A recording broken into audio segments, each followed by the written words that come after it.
예, 우리 할렐루야 샬롬하고 인사하는 시간 같습니다. 할렐루야 샬롬 샬롬 샬롬 샬롬 샬롬 샬롬 샬롬 샬롬 샬롬. 하나님 사랑합니다. 여러분 주 안에서 사랑합니다. 예, 오늘 그 이스라엘 2000년 전에 통곡의 벽 그리고 지성소 그리고 또 음식에 대해서 우리 한번 직접 가지는 못했지만 느껴보는 시간, 그리고 예수님 찬양, 하나님 찬양 얼마나 아름답게 그 H29가 연예인 찬양단이죠 하는지, 또 그 찬양을 통해서 할렐루야로 영광을 돌리고 할렐루야로만 계속 반복하죠. 그렇게 그만큼의 숫자를 할렐루야를 그 찬양을 드릴 때까지 얼마나 많은 반복이 있었을까, 저는 그런 생각을 하면서 우리 입술의 고백이 그대로 이루어지는 역사가 임하시기를 주님의 이름으로 축복합니다. 오늘 본문 말씀이죠. 태양아 머무르라, 이런 구절입니다. 여호수아 10장 말씀에 12절 14절 중심으로 여러분들 전쟁을 통해서 길을 잘 몰라요. 이게 원주민들은 길을 잘 아는데 여호수아가 전쟁을 지휘하는데 태양이 넘어가서 깜깜해지는 밤이 되어버리면 적군에게 이제 침입을 받아가지고 질 위기 상황에서 여호수아가 외치는 그런 소리. 자, 그 12절에 보면 여호와께서 아모리 사람을 이스라엘 자손에 넘겨주시던 날에 아모리 사람 정복을 해야 돼요. 이제 여리고성을 통과해가지고 여호수아가 여호와께 아뢰어 이스라엘의 목전에서 이르되 태양아 너는 기본 위에 머무르라, 달아 너도 아얄론 골짜기에 그리할지어다 담대하게 선포하는 부분이 나타납니다. 그랬더니 13절에 태양이 머물고 달이 멈추기를 백성이 그 대적의 원수를 갚기까지 했다. 다 점령할 때까지 딱 중천에 서 있었다라고 증거되어 있습니다. 14절에 여호와께서 사람의 목소리를 들으신 이날은 전에도 없었고 그리고 후에도 없었으니 이는 여호와께서 이스라엘을 위하여 싸우셨습니다. 직접 싸우신 전쟁에 하나님이 드러나죠. 15절에 여호수아가 온 이스라엘과 더불어 길갈 진영으로 돌아왔더라. 승리하고 돌아온 내용입니다. 자, 이런 고백을 하실 줄 아는 여러분들의 믿음들이 결국은 긍정의 믿음이라는 것을 오늘 본문이 말씀하죠. 기독교 신앙은 절대 긍정의 믿음입니다. 우리 입술로 고백을 해야 돼요. 설마 아니 여러분들 같으면 태양아 머무르라 하실 수 있겠어요? 근데 그렇게 담대하게 우리 머리로는 이해가 안 되는 부분을 하나님께서는 그걸 뛰어넘어서 이루신다라는 그거를 순종하고 내 입술로 직접 고백할 때 기적은 일어난다. 우리 9시 새벽 예배에서도 기적 같지 않은 기적에 대해서 말씀을 나누었습니다. 하나님은 절대 긍정의 하나님이시고 예수를 믿는 우리들이 절대 긍정의 믿음으로 살아가기를 원하신다. 그래서 새벽 예배에서도 말씀드렸지만 기적 같지 않은 것을 기적으로 성취하시는 것은 사람이 행하게 하시는 것을 기본으로 하고 있습니다. 오병이어의 기적도 물고기 2마리, 보리떡 5개가 없었다 할지라도 5,000명 아니야, 2만 명 아니야, 20만 명이라도 먹일 수 있지만 하나님께서는 우리가 무언가를 하는데 드릴 때 그것을 통해서 역사하신다라는 것. 우리의 삶의 자리에서 우리가 성실하게 최선의 최고의 삶을 살아갈 때 하나님께서 그 안에 역사하신다라는 것을 오늘 이 말씀을 통해서도 여호수아를 통해서도 다시 말씀하십니다. 어떠한 경우에도 원망과 불평과 시비와 부정적인 말을 하며 살아가서는 아무런 도움이 되지 않는다라는 것. 동시에 기독교 신앙은 절대 긍정, 절대 희망의 신앙이라는 것. 예수 그리스도 안에서 절망이 절대 없죠. 우리 크리스천들은 죽음조차도 부활과 영생의 신앙으로 극복하고 절대 긍정, 절대 감사의 믿음으로 전진해 나아가야 한다. 우리 그런 얘기 하죠. 사랑할 수 있는 사람 사랑하는 건 누구나 한다라고 합니다. 사랑할 수 없는 사람도 사랑하는 게 우리 기독교 신앙이다. 왜요? 내 안에 사랑이 있을 때 내가 소망이 살아 일어나고 내 생명이 부활한다는 것을 여러분들 느껴요. 원수를 보고 막 원수라고 지긋지긋 이를 갈고 미워하고 하면 우리 모습이 어떻겠어요? 우리 마음 밭은 어떻겠어요? 절대로 하나님이 함께 하시지 않는다라는 거죠. 용서하고 털어버리고 앞을 향해서 전진해 나아갈 때 하나님께서는 우리 안에 생명을 심어주시고 자라게 하신다는 거 잊지 마시기 바랍니다. 그러니까 누구를 위해서? 자신을 위해서 용서와 사랑을 가지고 살아나가야 된다. 나 같은 죄인이 예수 믿고 구원받고 하나님의 자녀가 되죠. 이보다 더 큰 기적이 없고 더 큰 축복이 없다. 뭘로? 그냥 공짜로. 뭘로? 우리에게 주시는 선물로 우리는 이런 모든 하나님의 그 축복을 받았기 때문에 우리는 용서하고 사랑해야 되겠다. 살아가면서 많은 문제와 어려움과 시련이 있지만 그런 모든 인생의 고비고비마다 우리를 지키시고 보호하시고 인도하시는 하나님의 은혜 때문에 하나님의 축복과 기적이 있기 때문에 우리가 오늘도 주님 안에서 축복받는 삶을 살아갈 수 있다는 것. 제가 아까도 얘기했어요. 아주 좋은 시대에 아무런 어려움이, 큰 배고픔이, 큰 질병이, 절망이 없게 오늘까지 나를 인도해 주신 하나님은 내가 너무너무 감사하다는 얘기를 했습니다. 정말 아까 그 우리 9시 예배 영상에서 그 몇 천년 전에 그 무너져 내려앉은 그런 도시가 그 바다 밑에 있는 것을 지금은 그 고고학자들이 발굴을 하고 그 모양이 그대로 있는 걸 우리가 그 탐사를 통해서 바라봤습니다. 그 고대 도시를 만들었을 때 그 당시에 그게 그렇게 무너져가지고 그렇게 되리라고 그 안에 있던 사람들 물론 다 죽었겠죠. 알 수가 없어요. 여러분들 남녀노소 지금 우리 김길순 집사님 그 병원에 입원해 계시고 연세가 82이시라는데 80년 동안 사셨어요. 근데 김길순 집사님은 80년이나 사셨지만 80년 아니고 20년을 살고 가는 사람도 있고 50년을 살고 가는 사람도 있고 또 100세로 가는 사람도 있습니다. 제가 우리 꿈동이들에게 질문했어요. 예지한테도 물어봤죠. 100세까지 사는 게 기쁨이고 즐거움이겠니? 아니면은 예수님처럼 30살만 살다 돌아가신 것이 불행이겠니? 물어보니까 꼭이 그렇지만도 않아요 라고 대답을 합니다. 어떻게 사느냐가 중요한 것이지 몇 년을 살았느냐는 별로 중요하지 않습니다. 그렇기 때문에 저는 아픈 분들 누가 주변에 있다라고 얘기하면 그분 안에 평강이 임하시기를 그 마음 안에 사랑으로 가득 채우시기를 그걸 기도해드립니다. 그리고 나머지는 하나님의 뜻대로입니다. 물론 이별하고 싶지 않기 때문에 세상에 남아있는 그 자손들이나 이웃이나 친지들은 그분이 살아나시기를 어떤 분이 됐든 원하지만 그거는 하나님의 손 안에 계세요. 그 대신 우리가 기도해 드릴 부분은 하나님의 뜻대로 하시되 우리 아픈 분들 그 마음 안에 정말 참 평안과 기쁨과 하늘나라가 임하기를 하늘나라를 임하게 하기 위해서는 우리 마음을 절대 긍정, 절대 소망, 절대 기쁨으로, 절대 감사로 채워와야 됩니다.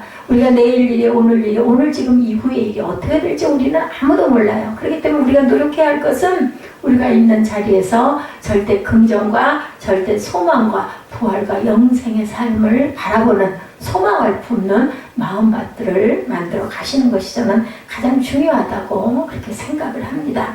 여호수아가 가나안을 정복해 나가면서 놀라운 기적을 체험한 일에 대해서 함께 우리가 말씀으로 은혜를 나누면서 성경 말씀에 가지고 있는 영적 진리를 여러분들 깨달아 아시기 바랍니다. 여호수아가 여리고를 무너뜨리고 아이성을 무너뜨리고 그 다음 지역에 있는 기브온 족속과 평화조약을 맺고 나갔을 때 위기를 느낀 그 지역에 있는 족속들이 연합군을 이루어서 함께 쳐들어오는 내용이 오늘 본 내용입니다. 적군 연합군의 공격이죠. 적군 연합군의 공격에 대해서 함께 생각해 보는데 그 지역에 오래 살고 있던 가나안 족속들이 이스라엘이 쳐들어와서 여리고를 무너뜨리고 아이를 무너뜨리라는 말을 듣고 어떻게 했겠어요? 너무너무 두려웠겠죠? 두려웠답니다. 지난주 여호수아 9장에 그 족속 중에 한 족속이 기브온 족속이었었죠. 우리 9장 같이 말씀 나눌 때 그 기브온 족속은 아이성보다 큰 성을 가지고 있는 그런 족속이었고 우리가 이스라엘과 싸워 이길 승산이 없으니 저들과 평화조약을 맺자 우리가 이곳에 살고 있는 것을 알면 평화조약을 안 맺어줄 것이다 하고 어떻게 써요? 속임수를 쓰죠. 먼 데서 온 사람들처럼 속임수를 써가지고 다 헤어진 신발과 옷을 입고 곰팡이라는 빵을 들고 전대를 차고 먼 데서 온 것 같이 해가지고 와가지고 속이죠. 그래가지고 그 사람들을 하나님 앞에서 서약을 했기 때문에 어쩌지를 못하고 어떻게 했어요? 물 깃는 자와 나무 패는 자 성전에서 그렇게 만든 역사를 우리가 9장에서 함께 나눴습니다.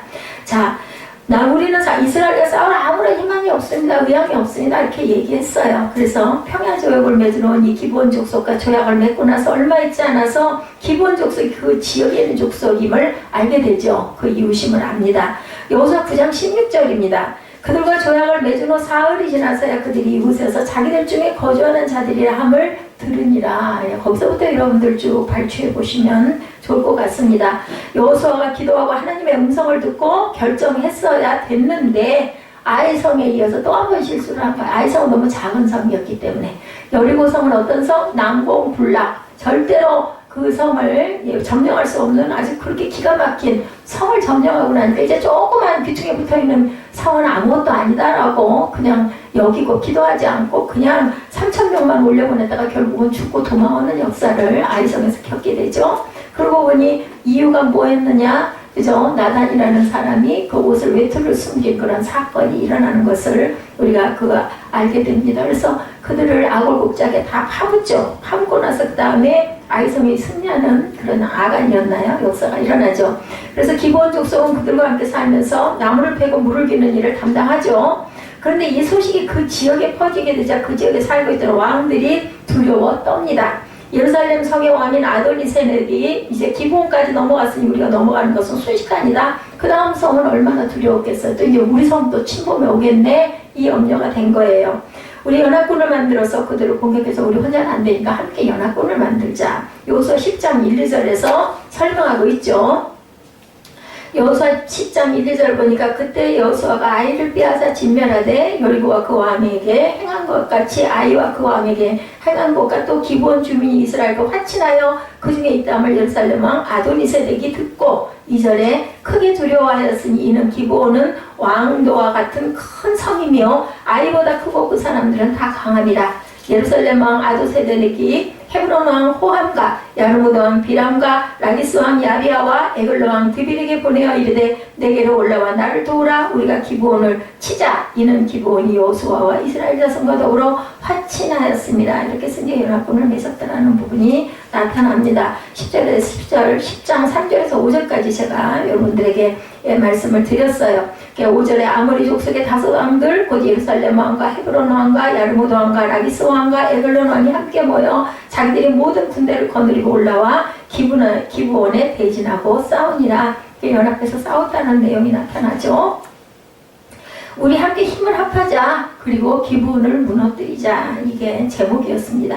그러니까 그 네 왕들이 예루살렘 왕과 우리 투합해서 연합군을 만들어 기브온 성을 치러 가죠. 기브온 성이 이들을 공격에 대해서 크게 놀라 여호수아에게 전가를 보냅니다. 빨리 와서 우리를 도와주소서. 6절 7절에 나타나죠. 기브온 사람들이 길갈 진영에 사람을 보내어 여호수아에게 전하되 당신의 종들 돕기를 더하게 하지 마시고 속히 우리에게 올라와 우리를 구하소서. 산지에 거주하는 아모리 사람의 왕들이 다 모여 우리를 치나이다 하매 여호수아가 모든 군사와 용사와 더불어 길갈에 올라가니라. 이렇게 증거합니다. 기브온 족속의 도움 요청을 받은 여호수아는 하나님께 기도하죠. 군대를 조직해서 그들을 도우러 떠납니다. 중차대한 일이다 보니까 기도를 했어요.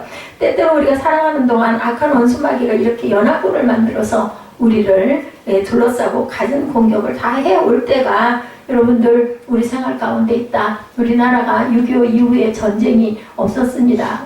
저희들이 막 어디로 피난을 가고 할 만한 일들은 없었지만 이제는 공중권세를 잡은 악한 영들이 우리를 괴롭힐 때가 너무나 많다.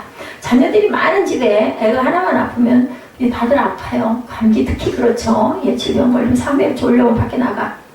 그래서 온 집안이 다 병자가 된 그와 같은 이러한 어려움에 처할 때가 있죠. 사업을 하는데 갑자기 어려움이 다가와 사업이 잘 안 돼가던 사업이 부도가 나고 그 매출이 끊기고 파산 직전에 이르게 되는 어려움이 다가오기도 합니다. 사업하는 사람들 너무 그렇게 부러워할 것도 없어요. 언제 어떻게 될지 아무도 모릅니다. 어떻게 하든지 우리를 넘어뜨리려고 이렇게 집중 공격을 무엇으로든 한쪽에서도 공격을 해오죠. 한 번도 몸에 병을 앓지 않던 사람이 갑자기 몸이 안 좋아서 병원에 가니까 중병이라고 어떤 아주 고치지 못한 난치병에 걸렸다라는 얘기를 듣게 되기도 합니다. 가정의 자녀들이 속을 썩는 일도 다가오고 믿었던 사람이 배신하고 등을 돌려서 배신을 당하는 경우도 옵니다. 알 수 없죠. 이렇게 크고 작은 어려움이 연합군처럼 스크럼을 짜고 막 발견되는 게 우리의 삶의 일상 속에 이루어집니다.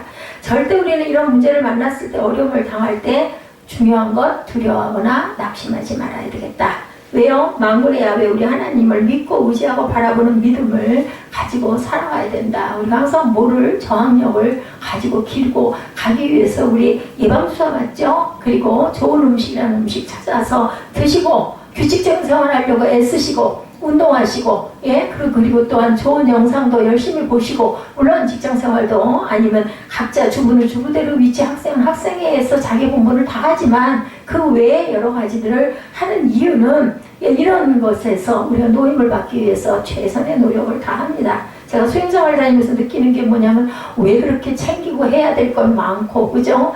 그냥 숨 가쁘게 그래도 평균 들어갔다 나와서 보면은 시간은 2시간 정도가 소요가 되고 그 연세 드신 분들이 많으세요. 그 시간대에는 그러면 한숨들을 다 쉬셔야 나오셔가지고 땅바닥에 털썩 주저앉아서 옷을 꺼내서 챙기시는 분도 계시고 근데 이렇게 끊임없이 매일매일 반복을 하면서도 어떤 분 얘기를 흘낏 들었더니 그분은 연세가 많지 않은 분이었는데 남편이 아침에 출근하면서 그렇게 얘기한대요. 어서 가서 일찍 가서 돈 벌어 갖고 와 이렇게 하고 나가고 자 돈 잘 벌어 갖고 올게요 한다 그러면서 웃는 얘기를 귓결로 들었습니다. 그 얘기는 수영장 가서 열심히 수영하고 와서 건강해야 돈 안 들어가니까 가서 돈 벌어 와 돈 벌어 올게요 라고 웃는 인사를 한다고 아내들이 건강해야 가정이 평안하고 그리고 약값 들어 고생하고 또 병원 다니고 하면 그 집안이 우울하지 않습니까? 돈도 돈이지만 그래서 열심히 수영을 한다는 얘기를 들었습니다. 우리가 이렇게 악한 대적 원수 마귀를 막으려면은 면역을 길러야 되고 저항력을 길러야 되고 그죠? 뒷걸음치고 주저앉아 있으면은 절대로 이길 수가 없어요. 무장을 할 줄 알아야 되는데 중요한 것은 영적 무장을 이렇게 해야 된다. 우리 몸도 중요하지만 영적으로 항상 하나님이 나와 함께 하시니까 배짱을 내미세요. 배짱을. 그리고 입술로 선포하시고 두려워하지 마시고 염려하지 마시고 얼굴 우울하게 일그러뜨리지 마시고 그럴수록 당당하게 기쁨으로 백장으로 여호수아처럼 태양아 멈춰라 달아 머물러라 하고 소리치시는 저와 여러분들의 믿음이 되시기 바랍니다.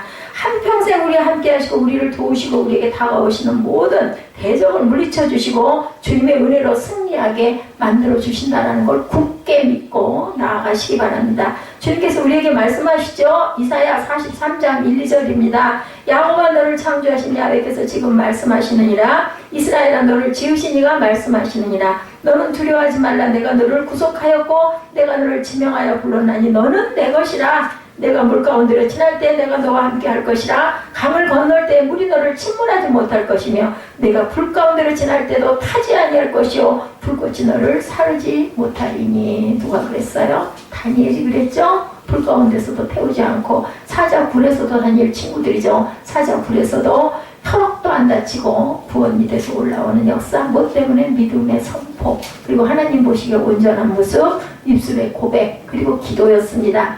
예, 주님이 말씀하죠. 두려워 말라. 예, 내가 너를 구속하고 내가 너를 지명하여 불렀느니 너는 내 거야 라고 얘기를 합니다. 우리 뭐 부부 사랑하는 사람들 어때요?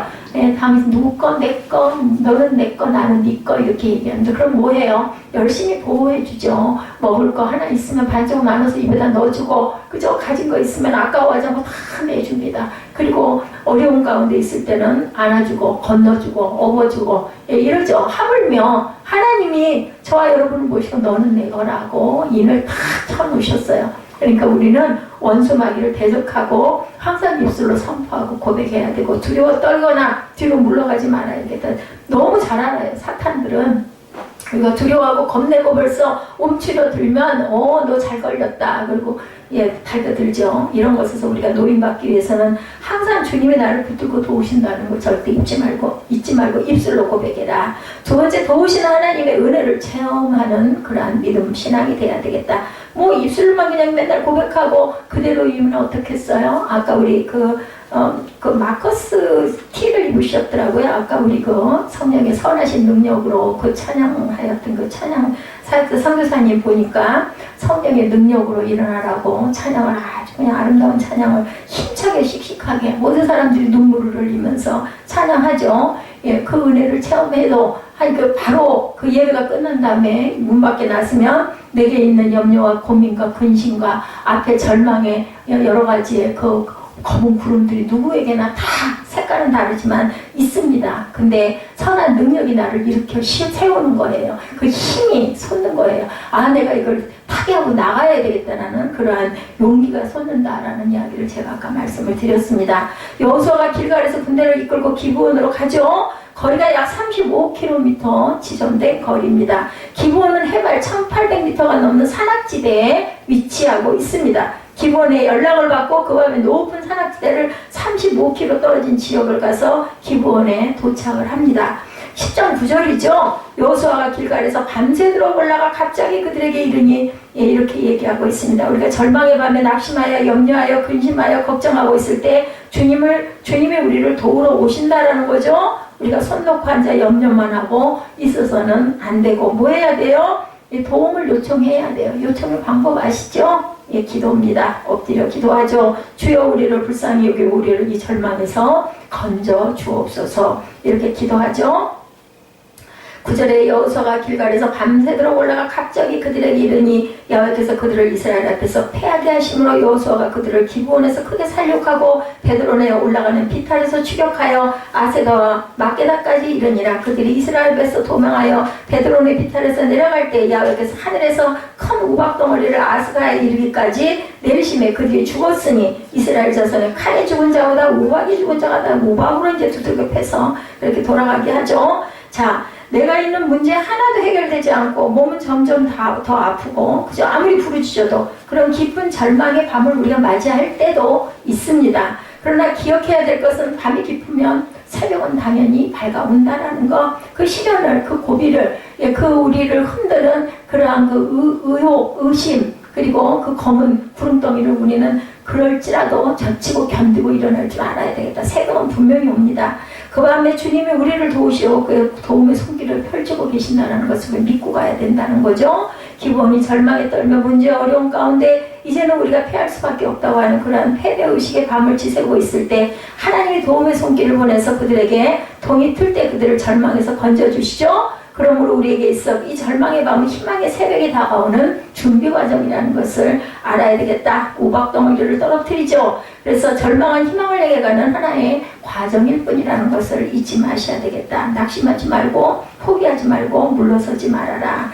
여호수아에게 약속하셨죠. 10장 8절에 그때 야훼께서 여호수아에게 이르시되 그들을 두려워하지 말라. 내가 그들을 내 손에 넘겨주었으니 그들 중에 한 사람도 너를 당할 자가 없으리라 하신지라 약속하셨어요. 그렇기 때문에 두려워하지 말라. 그들 중에 한 사람도 너를 당할 자가 없으리라. 연합군들이 그렇게 개미떼처럼 몰려 닥쳐온다 할지라도 한 사람도 너를 당하지 못하리라는 말씀입니다. 여호수아는 이미 이겨놓은 싸움을 싸우기 시작하죠. 왜? 하나님이 승리를 약속하시고 대신 싸우시기 때문이다. 예수를 믿으면 예수님 우리 마음 가운데 오셔서 영원한 승자 되신 예수님 우리를 친히 승리 가운데 이끌어 가신다는 거. 근데요, 우리가 제가 수영을 하면서도 생각을 하지만 마음이 급하고 그리고 두렵고 뒤에서 쫓아오는 사람, 수영장 그 레인 안에서 수영하는 사람들이 많아가지고 옴츠려들고 걱정을 하고 마음이 급하면은요 몸이 온전하게 가지 않더라고요. 몸에 힘이 들어가요. 그럼 어떻게 돼요? 물속 빠져요. 항상 제가 수영장에서 느끼는 겁니다. 우리 몸을 그냥 편안하게 그냥 죽으면 죽으리라라고 그냥 눕히고 반드시 하늘을 쳐다보고 천천히 진행을 해서 가면 염려가 없이 갑니다. 근데 두려워하고 겁이 나고 토요일 같은 경우는 자유수영 하시는 분들이 있다 보니까 엄청 그 수영 잘하시는 분들이 많아요. 겁이 나잖아요. 걱정을 하잖아요. 수영이 정말 너무나 힘이 들고 안 되더라고요. 그냥 맡겨야 된다는 거죠. 요한복음 16장 33절에 예수님이 말씀하죠. 이것을 너에게 이르는 것은 너희로 내 안에서 평안을 누리게 하려 함이라. 세상에서 너희가 환난을 당하나 담대하라. 내가 세상을 이기었노라. 주님께서 부활하셨기 때문에 우리가 영원한 생명을 가진 것처럼 예수님의 세상을 이겼기 때문에 너희는 담대하면 내가 세상을 이겼기 때문에 너희도 이길 수 있다라고 말씀합니다. 내가 세상을 이겼노라. 환난을 안 당한다고 말씀하시지 않았어요. 환난 중에 담대하라고 말씀을 합니다. 환난을 당하지만 문제는 만나지만 절망의 밤이 다가오지만 강하고 담대하라. 담대하면 이길 수 있다라고 말씀을 하시는 거죠. 세상을 이기신 예수님이 나와 함께 하시기 때문에 어떤 문제도 어떤 어려움도 두렵지 않다. 우리 능히 감당하고. 그래서 그 노래한 싱어 생각이 납니다. 예, 다 지나간다. 맞습니다. 지금 죽을 것 같고 그죠? 사망의 음침한 골짜기를 건너가는 것 같지만 이것은 지나갑니다. 우리가 어떤 마음을 가지고 어떤 자세로 어떻게 지나가느냐가 중요하다는 걸 잊지 마시기 바랍니다. 어떤 질병도 우리가 물리칠 수 있다는 거죠. 가정의 문제, 생활의 문제, 자녀의 문제, 직장의 문제, 사업의 문제, 어떤 문제라 할지라도 야훼께서 우리와 함께 하시기만 하면 우리는 살 수 있다라는 거. 절대 절망은 없어요. 절대 절망을 절대 희망으로 소망으로 바꾸시기 바랍니다. 이스라엘군이 갑자기 나타나자 연합군 연합군은 모두 놀래죠. 그 연합군을 이스라엘군이 나와서 저들을 치매 저들이 패해서 도망가는 부분이 10절에 나타나 있죠. 그 이후에 또 우박이 내려 떨어지는 일이 일어납니다.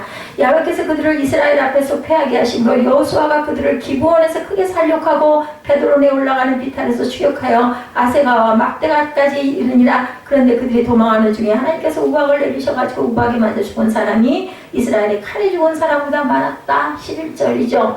그들이 이스라엘 앞에서 도망하여 베드론의 비탈에 내려갈 때 야훼께서 하늘에서 큰 우박덩이를 아세가에 이르기까지 내리심에 그들이 죽었으니 이스라엘 자손의 칼에 죽은 자보다 우박에 죽은 자가 더 많더라. 전폭적으로 하나님을 믿고 의지하면 놀라운 일들이 일어납니다. 우연은 없습니다. 우연은 절대 없습니다. 우리가 힘으로 감당할 수 없는 일들이, 우리 힘으로 해결할 수 없는 일들이 주님이 함께 하시면 넉넉히 감당이 되고 문제가 해결이 되고 하나님이 기적이 임한다라는 거. 그래서 우리는 주님께 맡겨야 되는데 중요한 거 하나, 하나님께 주시는 감동을 우리는 묵상할 줄 알아야 되고 하나님이 내게 어떤 말씀을 하고 계시고 내가 무엇을 행해야 되는지를 묻는 저와 여러분들이 되셔야 합니다. 그냥 가만히 있다고 뭐가 그냥 우연히 일어나는 일은 없습니다. 시편 55편 22절에 내 짐을 야훼께 맡기라. 그가 너를 붙드시고 의인의 요동함을 영원히 허락하지 아니하시리로다 라고 말씀합니다. 주께 맡기라고 말씀하세요. 맡기시기 바랍니다. 맡기시고 주님께서 이루실 것을 믿으시기 바랍니다. 맡겼다고 하면서도 믿지 못하고 의심하면 아무런 문제도 해결되지 않습니다. 맡긴다고 하는 말은요, 원어가 산에서 돌을 굴려보낸다라는 뜻을 갖고 있습니다. 산에서 돌을 굴려보내고 나면 내려와서 아무리 찾아 어디 있는지 돌을 찾을 수가 없어요. 맡기고 난 다음에 주님이 해결해 주실 것을 믿고 믿음으로 나가야죠. 내 가정의 문제를 주님께 맡겼어요. 내 사업의 문제, 내 자녀의 문제, 그리고 내 자신의 문제, 내 질병의 문제를 주님께 맡깁니다. 그러면 주님이 책임져 주신다라는 것. 그러므로 절대로 염려하거나 근심하거나 걱정하지 말고 주님만 의지하고 약속의 말씀을 붙잡고 나아가시는 저와 여러분들, 축복이, 태양이 멈추는 축복이 임하시기를 주님의 이름으로 축복합니다. 하나님은 좋으신 하나님이시죠? 우리가 실수하고 우리가 잘못한 것까지도 용서하시고 모든 것을 어떻게 해요? 합력하여 선을 이루신다라는 것. 그러므로 예수를 믿는 사람들은 실패의 경험도 그것이 변해서 축복이 되고 실패는 하나의 과정이 된다라는 것. 어떤 것을 바라보느냐에 따라서 내가 실패해서 내가 죽을 거야, 자살할 거야, 이런 마음을 먹으면 절대로 실패가 과정이 되지 않고 그게 결과가 되어버립니다. 상처를 입었던 것도 내가 과거에 여러 가지 남에게 배신당하고 어려움을 겪었던 것도 이 모든 것이 어우러져 산뜻한 선을 이루는 놀라운 결과가 될 것이라는 것을 굳게 믿어야 되겠다. 샌들백 교회 릭 워렌 목사님이 말씀하십니다. 우리의 삶에 대한 하나님의 계획은 우리에게 일어나는 모든 것, 실수, 죄, 그리고 우리의 상처까지 모든 것을 포함한다. 하나님의 계획입니다. 하나님은 가장 악한 것에서도 선을 끌어내실 수 있다. 우리의 삶의 사건들은 하나님의 계획 안에서 조화를 이룬다. 케이크를 굽기 위해서 밀가루, 소금, 계란, 설탕, 기름이 필요한데 따로 먹으면 맛이 없고 쓰고, 그죠? 먹을 수가 없어요. 그렇지만 함께 구우면 맛있는 케이크가 된다라는 겁니다.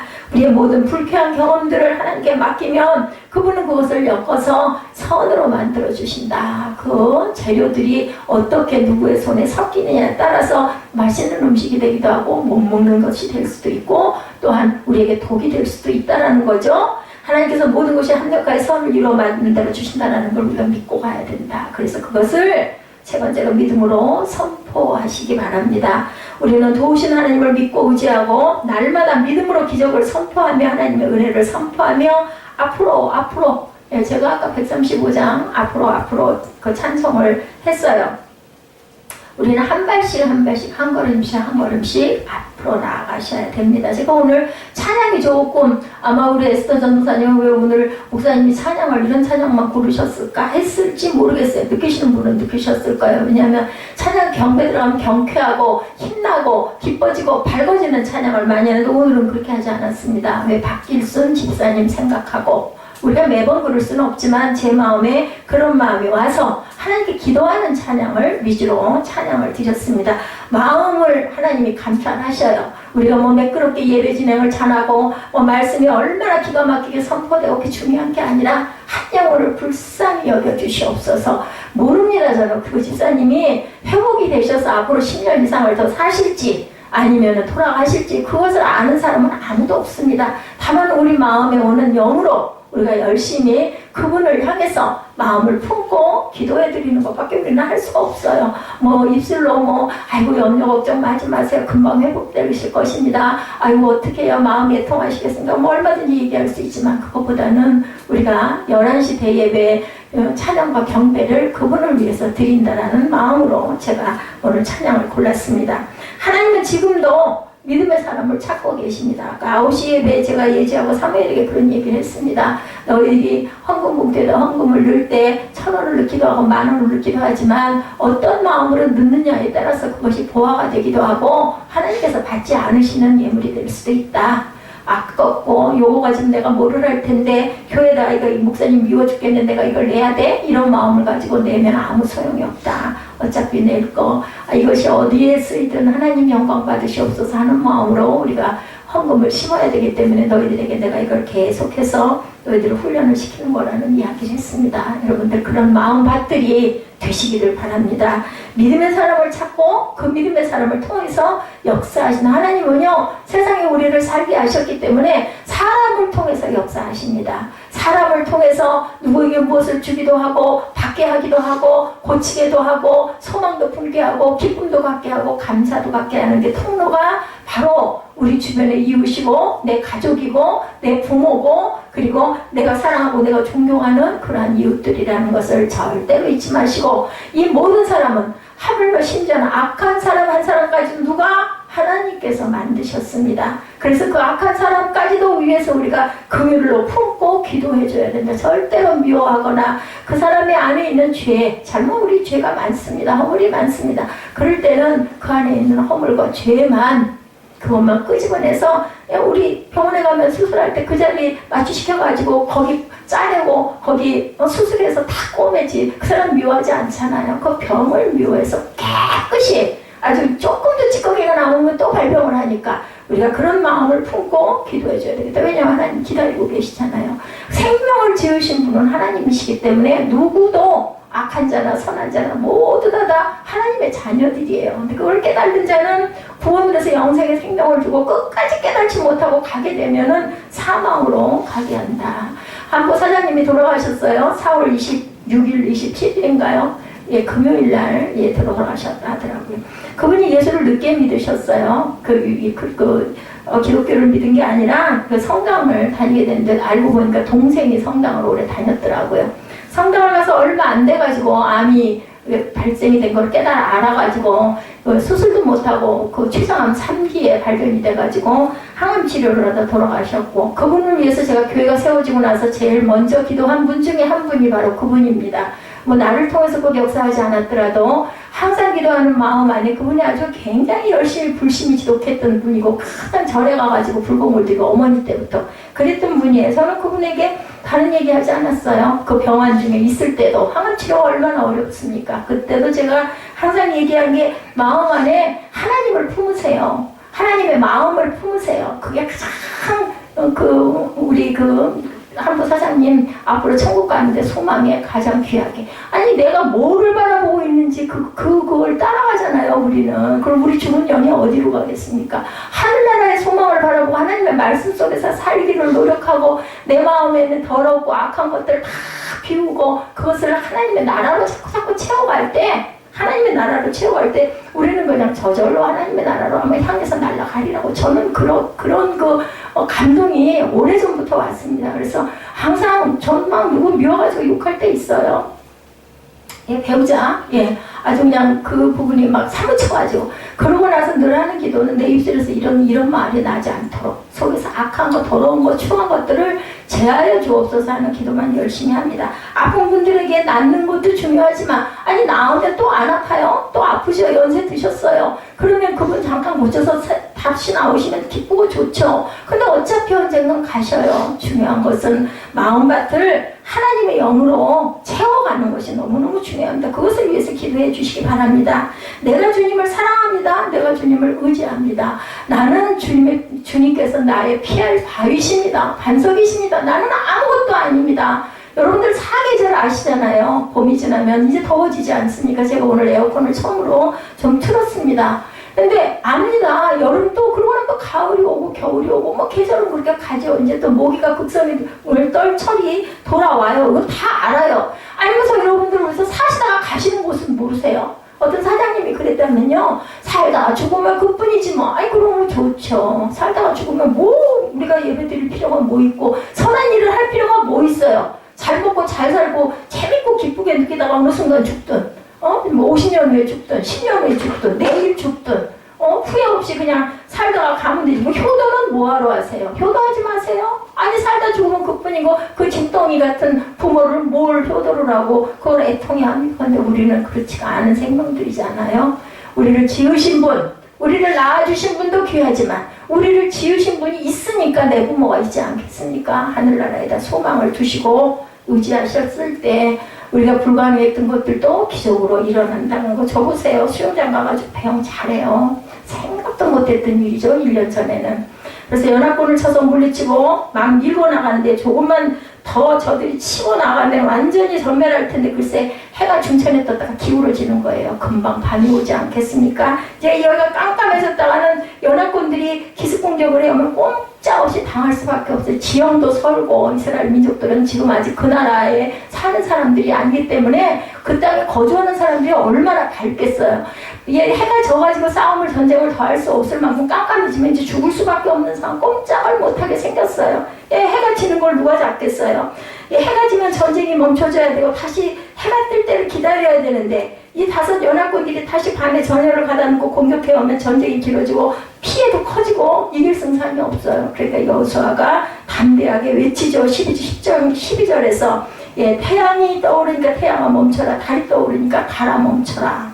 그러니까 태양이 지려다가 놀라가지고 서버렸다는 거예요. 여러분들 웃을 일이죠. 하나의 어떤 만화 같은 그런 일인데 실제로 일어났다는 거죠.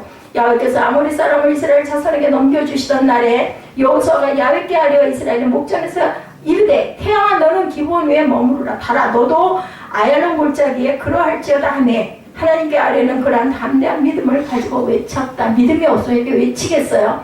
여러분들 믿음이 없는 성도가 이 소리를 들으면 코웃음을 칠 거예요. 말도 안 돼. 무슨 놈의 태양을 하늘에다가 붙들어 매냐? 하나님께서 이 믿음의 고백을 드리면 주님께서는 들어주실 것을 근데 여호수아는 믿었다라는 거죠. 그래서 그들은 메뚜기 같다라고 얘기했잖아요. 12정탐꾼 중에 그 2사람은 여호수아와 갈렙만 그런 믿음을 가진 담대한 믿음. 이 세상에 누가 해가 지는 것을 보고 태양아 멈춰라 할 사람이 있겠느냐는 거죠. 근데 이런 일은 이전에도 이후에도 없었다. 성경에도 기록이 돼서 나오고 있습니다. 왜? 야훼께서 이스라엘을 위해서 싸우셨습니다. 아니 뭐 해도 달도 그죠? 하나님이 만드셨는데 왜 하늘에다가 태양을 멈추게 못하시겠느냐고요. 그러니까 우리의 그 머리로 우리가 보여지는 것들로만 생각을 하고 마음을 먹어서는 절대로 안 된다라는 거죠. 13절에 보니 태양이 머물고 달이 멈추기를 백성이 그 대적이 그 원수를 갚기까지 하였느니라. 그 야살의 책에 태양이 중천에 머물러 거의 종일토록 속히 내려가지 아니하였다고 기록되지 아니하였느냐. 그 당시를 기록한 야살의 책에도 보면 이 내용이 자세히 기록되어 있음을 알 수가 있는데 여호수아는 대단한 믿음의 사람이었다라는 거죠. 지는 태양을 멈추라고 명령한 것. 그런 담대함을 가지고 있었다. 여러분에게도 하나님의 동일한 은혜와 축복 그리고 이런 믿음의 선포 중요한 게 바로 믿음의 선포입니다. 여호수아 같은 믿음만 가지면 기적은 일어난다. 우리가 그 믿음이 없기 때문에 무리를 걷지를 못하는 거고 기적이 일어나지 않는 건데 여러분들 기적이 뭐 이렇게 막 그냥 먼 자가 눈을 뜨고 안진뱅이가 일어나는 것만 기적이 아닙니다. 저는 하루하루 일상을 하나님이 나를 하루를 살아가게 하시는 게 저는 기적이라고 생각을 합니다.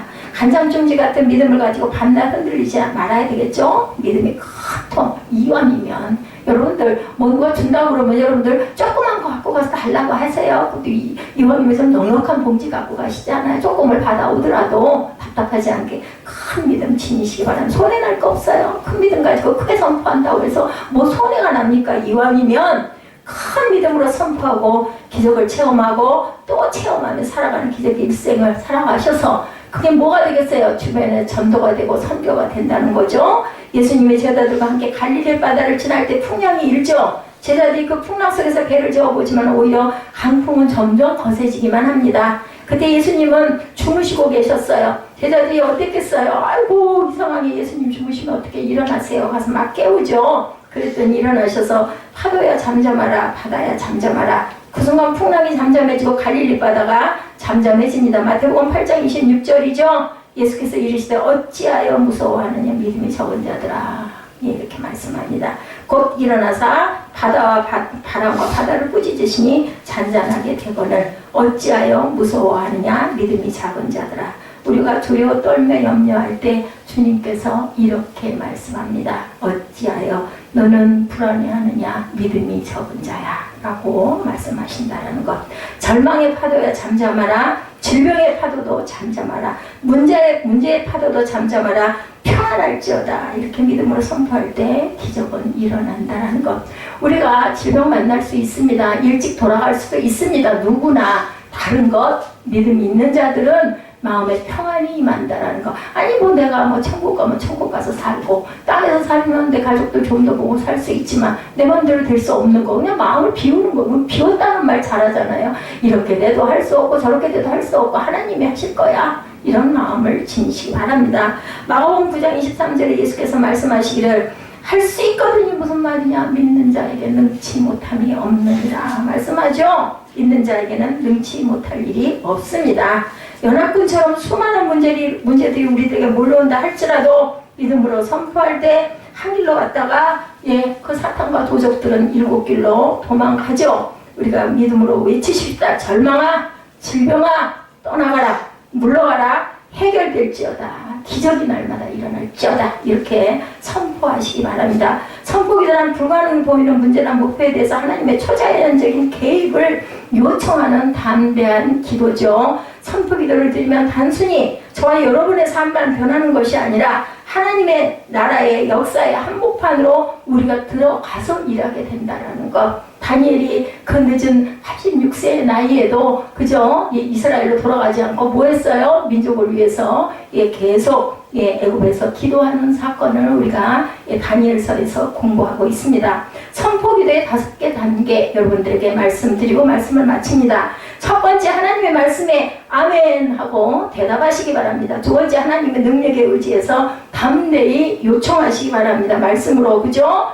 세 번째 인간의 힘으로 불가능한 일을 구체적으로 아뢰고 구하시기 바랍니다. 네 번째 응답을 기다리며 최선을 다해서 내가 행할 바를 내 자리에서 행하시기 바랍니다. 다섯 번째 이루신 하나님께 모든 영광을 돌려드리시기를 그것이 내 마음대로 내 뜻대로가 아닌 반대로 이루어진다 할지라도 아멘으로 하나님께 화답하시고 영광을 돌리시는 저와 여러분들이 되시기 바랍니다. 그러할 때 믿음은 쑥쑥 뭐 가운데서 절망 가운데서 문제 가운데서 어려움 가운데서 여러분들의 믿음이 자라고 영적으로 하나님께 한 발을 한 발 더 가까이 나가는 믿음의 굳건한 뿌리가 담대하게 세워질 줄 주님의 이름으로 축복합니다. 이렇게 그 찬양 사역자인 에드워드 페리스 조이 부부의 이야기입니다. 그 부인 페리스가 쌍둥이 자매를 임신했는데 임신했을 때 온 교회가 축제 분위기였다고 합니다. 그런데 그 아이가 예정일보다 석 달 먼저 나왔다고 그래요. 그랬으니 1kg도 안 되는 몸이었어요. 인큐베이터에 들어갑니다. 병원에서는 살 활용률이 거의 없다라고 얘기했어요. 그런데 이 마귀는 한꺼번에 연합군처럼 몰려온다고 3일 만에 한 애가 뇌출혈을 가지고 있어서 수술을 합니다. 피덩어리가 조그만 애를 수술을 해야 하니 의사가 말하기를 정상인으로 살아갈 가능성은 없고 평생 식물인간으로 기저귀를 차면서 살 겁니다 라고 얘기를 했어요. 만에 하나 수술해서 살아나도 평생 식물인간이 되고 기저귀를 차고 살아가야 된다는 말을 듣고 엄마 된 부인이 그때의 상황을 회고합니다. 실제 있었던 일입니다. 그 소식을 듣고 남편이랑 병실에 달려가 울음을 터뜨렸어요. 하늘이 노랬습니다. 희망이 없었습니다. 결국 딸애들을 위해서 끝까지 싸우겠노라고 결단을 남편하고 내렸습니다. 그리고 선포 기도를 드리기를 시작했습니다. 두 아이를 건강하게 치료해달라고 담대히 기도했고 담대히 믿음으로 외치고 선포하고 끊임없이 선포했습니다.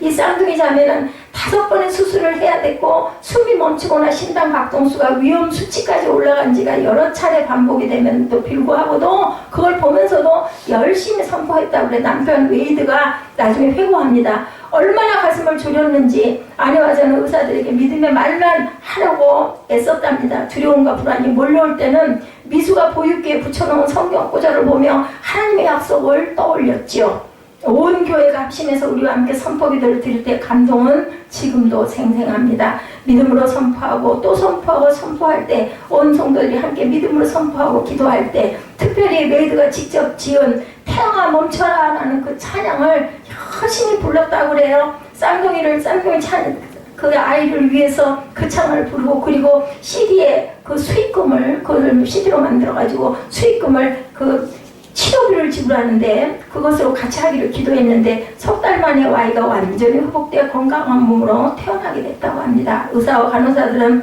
이런 기적은 처음이라고 놀라면서 하나님께 영광을 돌렸는데 아이들이 잘 건강하게 자라고 있다라는 이런 내용이 올라와 있었습니다. 이를 옆에서 지켜본 스티븐 퍼틱 목사님이 말씀하셨어요. 하나님의 말씀을 듣는 것이 자동차 키를 돌려 시동을 거는 것이라면 말씀을 선포하는 것은 운전하는 것과 같다라고 그 목사님이 말씀하셨다고 합니다. 여러분들 말씀을 붙잡고 기도하시기 바랍니다. 그리고 계속 선포하시기 바랍니다. 믿음의 기도가 치료하시고 믿음의 기도가 생명으로 살려나가는 역사를 이루시죠. 불치병, 깨진 가정, 사고뭉치 자녀, 사업의 위기 등 불가능한 상황이 있을 때 여호수아처럼 하나님의 주권을 선포하시기 바랍니다. 그래서 성경을 주셨어요. 그럴 때 그래서 참 그 선포기도 굉장히 그 예전에 많이들 했어요.